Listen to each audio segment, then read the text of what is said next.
Knight-Mare Hare is a 1955 Warner Brothers cartoon directed by Chuck Jones, with a story by Ted Pierce, and we have Mel Blanc, of course, voicing Bugs Bunny.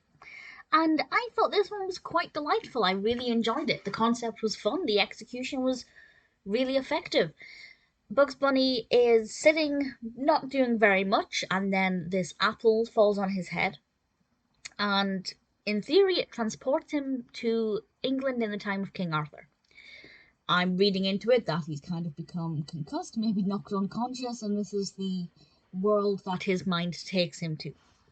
And while there, he meets various characters, mostly this knight who challenges him to a duel, but Bugs Bunny is unable to pick up the sword, and there's a dragon around, and he's obviously very apprehensive. And I like the fact that he did show some kind of, maybe not fear, but I think apprehension is the right word. He wasn't just full of curiosity and wonder for this new fun world around him. He did react in a way that I thought was pretty realistic, and it made it seem like he had time traveled and also space traveled because obviously he's an American bunny. I'm assuming he hasn't tunneled his way to England. I mean, well, he does go on boats sometimes. I don't know about planes, but certainly he could have got across to England and time traveled. But nevertheless, I feel like he responded in a way that was very realistic, very believable, and it's a very fun, colourful cartoon, very adventurous, and I think very unpredictable as well.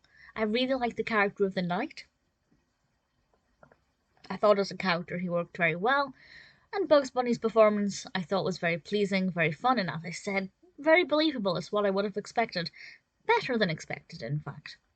So I would say that Knight-Mare Hare, if you haven't seen it, is definitely worth watching.